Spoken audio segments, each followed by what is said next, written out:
The year went by that someone didn't die. That was a good year because you haven't lost someone.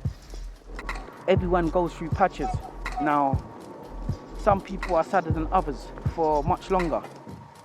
When I do sleep, I would have dreams about that same night, about that same day when my friend was killed. We are labelling you with this disease. You are diagnosed with this. Take this tablet. And now you're taking these tablets, it has messed you up. And then you wake up and sad reality hits you, and it hits you hard. I've had sleep problems ever since for the past 5 years, to the point I've needed to take medication.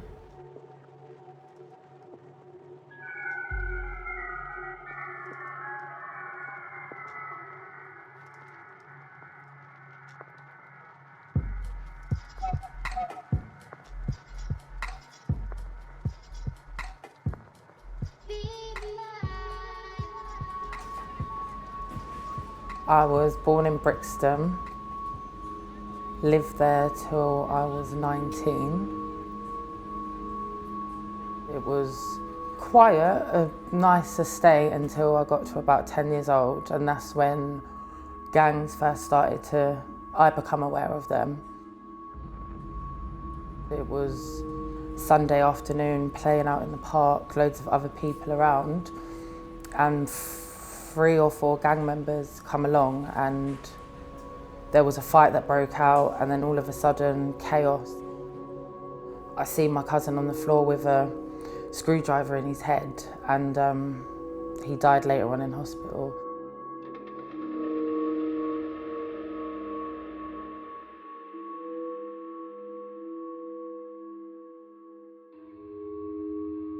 And suddenly, that's when I learnt about this life I didn't know existed, and always getting a call or just hearing months later or sometimes immediately, depending, that someone else is being killed that I know, and it just made me more and more sad.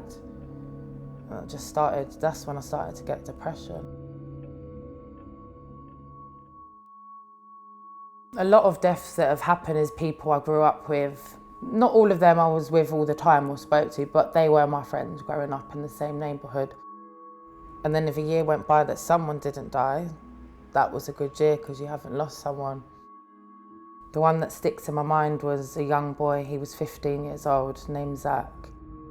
I got a ping on my BlackBerry at the time to say he'd been killed. I was just so upset, depressed, couldn't sleep. It was just really sad for me. Something could trigger off a memory, even going past the area. Someone saying something just brings flashbacks, and I've had sleep problems ever since for the past 5 years, to the point I've needed to take medication.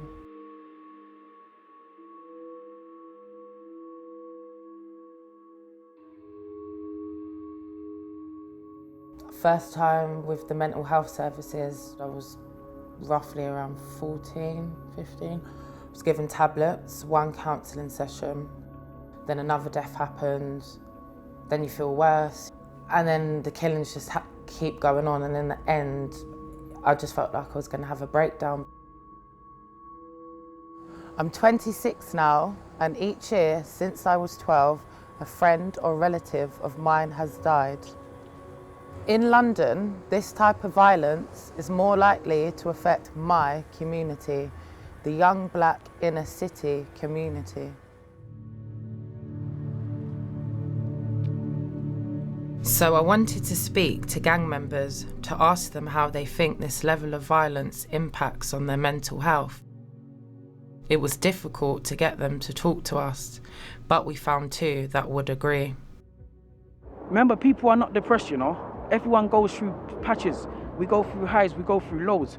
We go through money, then we go through being broke. Do you understand what I'm saying? So everyone goes through patches. Now, some people are sadder than others for much longer. Maybe I'm stronger in mind frame than he is. So he's going to be sadder for 3 more days than me. But what it is now, you'll go to the doctors and they'll just say, yes, we are labeling you with this disease. You are diagnosed with this. Take this tablet. And now you're taking these tablets. It has messed you up completely. And then you want to label him a madman. It's crazy. You adapt to your surroundings. So it does affect people, innit? A lot of situations affect people. Some cases, a minority, it's been wrong place, wrong time, or it hasn't been premeditated. Maybe the fight broken out and then a bottle was broken and then someone was stabbed. Do you know what I'm saying? Do you think people stab out of fear? I'm not saying, don't get me wrong, some people do go out there and they want to go and kill people. Like, this is my motive, you're dying tonight. But what I'm saying to you is now, in other circumstances, it could have started from a fight. What's going on there? We'll be pretty quick. That's what I'm talking about, bro. What up, man? Saying what? Man filming in the block, innit? Yeah, alright, cool. Obviously, man, just saying what, move from the block, it's anything, innit? You get me, fam? Man's got problems out here. Man can't just have man posted like that. I don't know who it is. I know who you are now. It's cool. It's over. Yeah, it's all crazy right now because I'm not even answering that question. I'm answering the question that just happened just now. There could have been a situation now, but I'm not that stupid, innit? But obviously, I felt like I was being disturbed. I'm not doing nothing incriminated. If I was doing something incriminating and a man told me, rah, you're doing something incriminating around there, you know, my people don't live around there, such and such, that's different, innit? I'm not doing nothing incriminating, so if anything, man's disturbing me. The altercation showed us how quickly a situation could escalate into violence, which is something that often leads to a death or serious injury. I came to meet Junior, who had personal experience of this when he was a boy. I was never in a gang, but at the same time, I was, to some extent, influenced by gangs because of some of the situations that I was in. Could you tell me what happened when you was at school? It was the last day of our GCSEs, and we was being kids on the last day, you know, like writing on each other's tops, water balloons, eggs, being silly, whatnot. Then like a fight broke out between two of my friends. Next thing I knew, like one of my friends just collapsed and fell on the floor, and we're like, huh? And he's holding onto his neck, gasping and trying to breathe.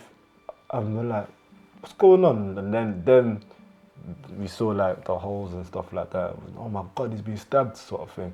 So it was all surrounding him, trying to keep him alive, mouth to mouth, holding his hand, just telling him, bruv, just breathe with us, don't go, bruv, just stay with us, sort of thing.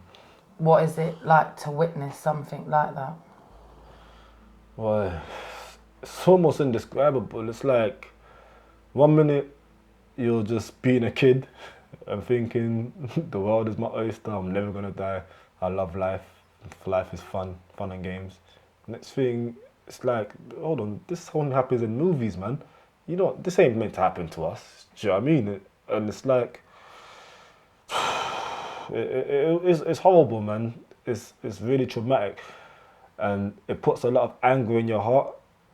It's like I would have sleepless nights, or when I do sleep, I would have dreams about that same day when my friend was killed. But my nightmares would be like, rather than him dying, he survived it, or somehow I was able to prevent it, and then we laughed about it afterwards, and then I managed to make them two make up. And then you wake up and sad reality hits you, and it hits you hard.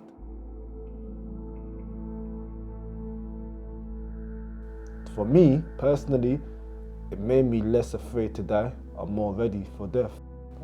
I was a lot more hot-tempered, Like, I never, like, I reacted violently to a lot of situations that could have been resolved with just a good talking to, telling them about themselves. But I realised that I kind of lost control of my emotions. We got into a lot of altercations and into a lot of trouble because we was finding it hard to deal with the aftermath of losing someone and actually seeing that. Even though someone might say, hold on, what's your friend Dan got to do with you robbing people with guns and stuff like that?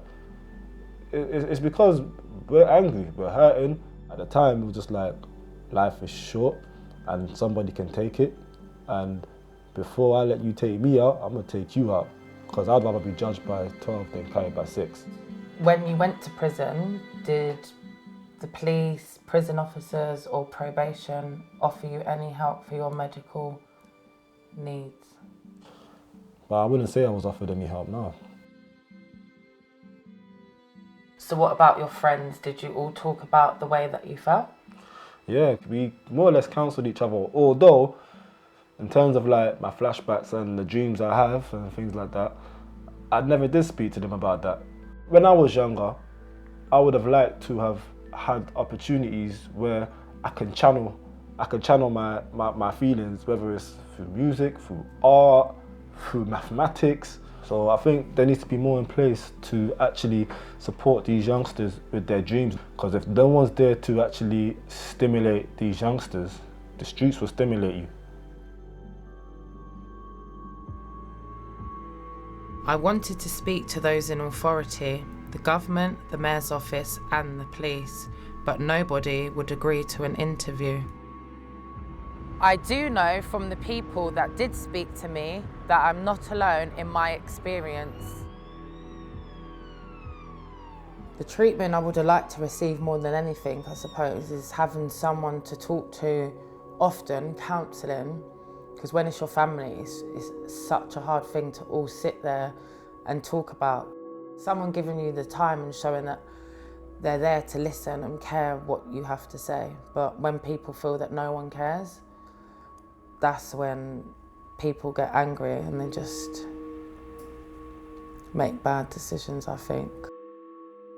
Anything can happen to you. You could end up killing yourself or being killed, especially these young men that need help, but they're too ashamed to ask for the help.